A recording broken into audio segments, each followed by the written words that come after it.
welcome to your deep dive. Looking at this massive stack of sources you sent over, there is this very universal, almost cliche feeling that immediately comes to mind. Oh, yeah. You're like, it's midnight, you can sleep, your brain is just buzzing with, the stress of the day. And what do you do? Or right, you go for a drive. Exactly. You grab your keys, you take a late night drive to just clear your head. It's just you, the hum of the engine, the glow of the dashboard. Totally empty roads. Right, a completely empty road. It is this peaceful, quiet way to just reclaim a little bit of control of your life. Sure. But you asked us to look into this pile of material you provided, and it points to something entirely different. Yeah, it really does. We are cross-referencing a researcher's breakdown with these highly produced Facebook Reels, legal debates on Reddit, and YouTube's logs, all to figure out how this specific digital subculture took that quiet midnight drive and turned it into this extreme, highly illegal digital art form. It is wild. It is. So today's focus is the massive phenomenon of high-speed, late-night motorcycle POV videos, specifically the ZX6R tunnel run. Yeah, and it is a fascinating corner of the internet where you've got technology, psychology, and the law just constantly colliding. Right. Because we aren't just looking at, random cell phone clips of speeders. Yeah, dash cam footage or something. Exactly. We are looking at a highly curated digital aesthetic. It's a manufactured experience that is being consumed by millions of people who, frankly, will never actually throw a leg over a motorcycle in their lives. Wow, yeah. And to understand why this content is so addictive, we really have to look at the terminology these creators use, because they don't call it, reckless driving or felony speeding in their video titles. No, definitely not. The community actually refers to this as highway therapy or motorcycle ASMR. Right. You look at the descriptions on these Facebook Reels, like there's the ones from a creator named Jesus Terrene. And the vibe they are selling is pure escapism. It's always like, put on your headphones, clear your mind, escape the world. Yeah, it's sold as a meditative experience. Yes. And the visual aesthetic is incredibly specific. Yeah. It's always night. The cityscapes are just completely empty, bathed in those orange and white streetlights. But the most striking creative decision to me is that there is zero music. None at all. None. The soundtrack is entirely mechanical, which is really central to the appeal here. The raw noise of the engine is the product. Right. And that brings us to the very specific vehicle of choice that just dominates this entire subculture. I mean, you will see other bikes, certainly, but the absolute darling of the late-night tunnel run is the Kawasaki Ninja ZX6R. The ZX6R. I noticed that name popping up constantly in the source material. Yeah. But why that bike specifically? I mean, there are faster motorcycles out there, right? No, absolutely. There are way more expensive ones, too. Yeah, there are leader bikes that are much faster, but it comes down to the architecture and the physics of the engine itself. So the ZX6R features a 636cc inline-4 engine. And if we break down the mechanics for just a second, an inline-4 engine of this specific, relatively small displacement behaves in a very distinct way. How so? Well, you have 4 small, lightweight pistons moving up and down. And because they are light, they can reciprocate incredibly fast. But the trade-off is that at low speeds, they just don't generate a lot of immediate, punchy, twisting force. Which is torque. Right, what we call low-end torque. So if you were just sitting at a stoplight or, crawling through city traffic, it feels relatively tame. Exactly. Almost sluggish even. Yeah. It's not going to accidentally loop out and throw you off the back just because you twitch your wrist a little bit. Precisely. At like 3,000 or 4,000 RPM, it is well-behaved, it's almost quiet. But once you twist the throttle and force more air and fuel into those cylinders, the needle sweeps past the 8,000 RPM mark, and the physics literally shift. Wow. The engine comes on the pipe, as they say. The internal dynamics synchronize perfectly, and it just screams all the way up to this staggering 15,000 plus RPM redline. 15,000. That is insane. Yeah. So that Jekyll and Hyde shift is basically the entire point. That's it exactly. Under 8,000 RPM, it is Dr. Jekyll just commuting to the office. Right. But you cross that threshold, and Mr. Hyde takes over. They are actively hunting for that specific acoustic zone where the bike stops rumbling and starts screaming. I mean, listening to it, it literally sounds like a Formula One car tearing through the streets. It really does. And it is a completely global pursuit. The sources highlight creators from all over the world chasing this exact feeling. Yeah, we saw a bunch in the notes. Right. We see Jason Suchermain doing this on the expressways of Chicago. You've got Jesus Terrene in Europe. all the way over to Indian vloggers like Dhruv Thukral and Delhi. Yeah, Drew's vlog is actually a perfect window into how seriously these riders take the hardware side of Oh, things. absolutely. Because he isn't just buying a bike off the showroom floor and hitting the highway. He's taking a track-modified bike and spending roughly 1.5 lakh rupees, which is, what, about 1,800 US dollars? Right around there, yeah. Just on his braking system. Yeah. Yeah, and that investment makes complete sense when you factor in the physical realities of the speeds they're reaching on public roads. Which are terrifying. Truly. So he installs a Brembo Corsa RCS 19 master cylinder and steel-braided held brake lines. Okay, unpack that a little for people who don't wrench on bikes. Sure. So when you are pushing 150 miles an hour in the dark and you need to stop suddenly, standard rubber brake lines will literally expand under the immense heat and pressure of the brake fluid. Right, because the fluid gets so hot it boils. Exactly. The fluid boils, the rubber expands to absorb that pressure, and you pull the lever, and absolutely nothing happens. Which is called brake fade. Yes, it's a terrifying feeling. So he is installing literal MotoGP level survival gear just to prevent brake fade. Right. But there's this really fascinating vanity aspect woven into the survival gear too. In the vlog, he specifically highlights the bright red color of those steel braided lines. Oh, of course he does. Right. It is life-saving performance hardware, but it also has to look good on camera in 4K. It's all about the aesthetic, which actually brings up the environmental choices they make. When you watch these runs, they almost always route themselves through underpasses and these long highway tunnels. Yes, the tunnel run. Right, the tunnel run. And it does not just a visual choice like the lights flashing by, it's an acoustic choice. A tunnel acts as a massive concrete amplifier. Oh, definitely. It takes that 15,000 RPM scream, compresses the sound waves, and just bounces them directly back at the microphone. So the physical thrill of the G-force is for the rider, but that amplified, echoing sound, that is purely for the audience. The environment is basically acting as a natural recording studio for their motorcycle ASMR. Exactly. And here is where the narrative really shifted for me while reading this. Because the traditional stereotype of a reckless biker is someone who just doesn't care. Right? A hooligan. All right, a rebel, a hooligan out there causing chaos with a cheap cell phone just duct taped to their chest. But looking at the technical breakdowns in these sources, these riders are operating more like miniature Hollywood production crews than traditional joyriders. The level of cinematography is just staggering. It really is. Achieving that immersive, low-light aesthetic requires highly specialized hardware and a really deep understanding of videography. Yeah. These are absolutely not amateur cell phone clips. No. A lot of these creators, like it was mentioned in a video by Stupid Solel, they're using 360-degree cameras. The Insta360 X5 is heavily referenced. Right. And they mount it right to the chin of their helmets to give that floating, almost video game perspective. But the secret sauce, the thing that actually makes it look like a blockbuster movie, is their obsession with ND filters. Yes. Neutral density filters. They are so crucial here. So what exactly does that do? Well, for those unfamiliar with photography, an ND filter is essentially a pair of precision sunglasses for your camera lens. Okay. Its entire job is just to reduce the amount of light entering the camera sensor. But wait, if basic physics dictates that cameras need light to see, why would you deliberately restrict light when you are already shooting in the dark at midnight? I mean, that feels completely counterintuitive. It does sound crazy, but it traces a brilliant manipulation of how digital sensors process speed. Oh, really? Yeah, so if you use a camera without a filter at night, it tries to freeze the action by using a really fast shutter speed.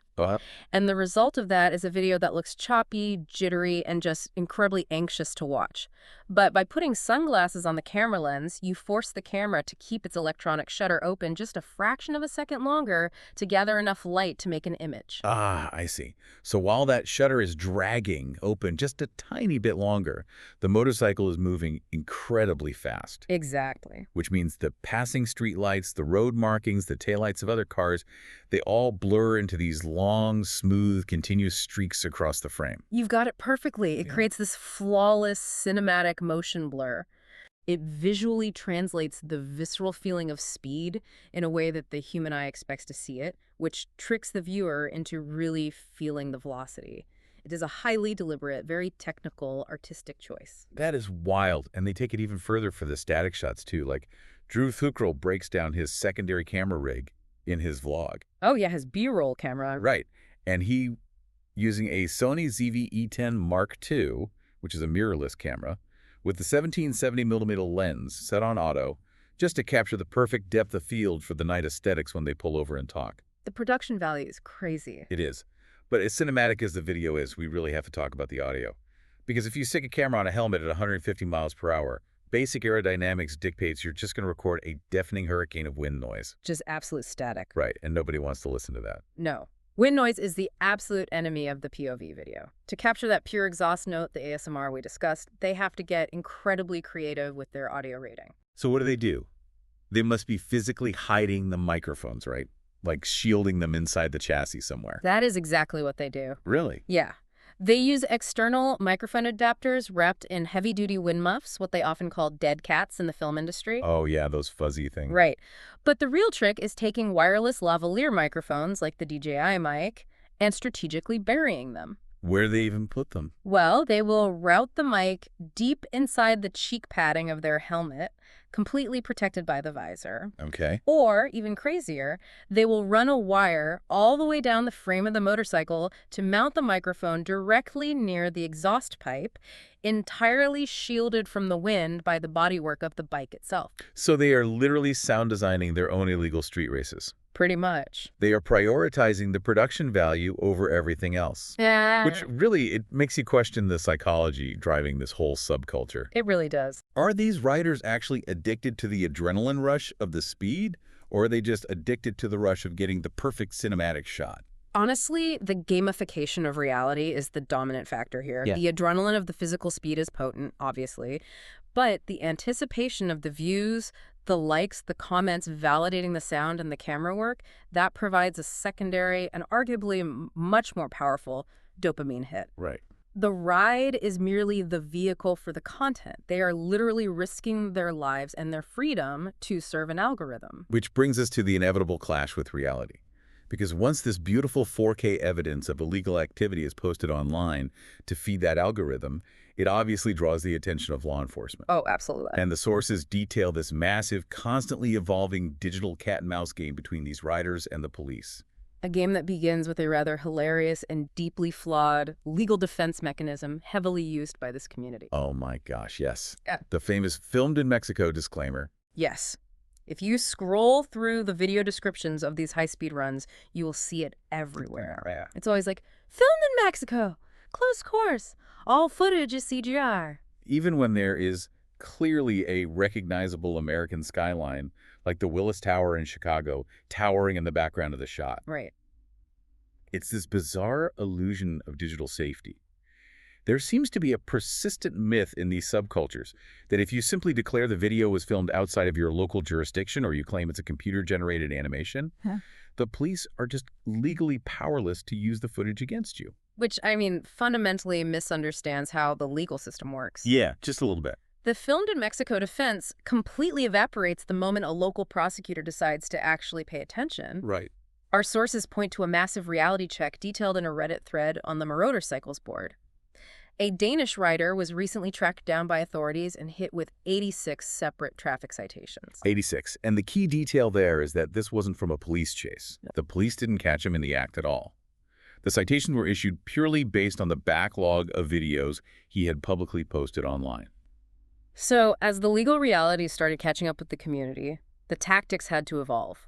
The writers realized the most incriminating piece of evidence in their 4K video wasn't the blurry background. It was their own digital dashboard. Exactly. Yeah, because you can't claim you were doing the speed limit when the video clearly shows the number 165 glowing in neon blue directly below the camera lens. All right, it's pretty hard to argue with that. So the obvious fix for the creators was simple. They just started blurring out their speedometers in post-production the second they broke the speed limit. But blurring the speedometer is treating the symptom, not the disease. How so?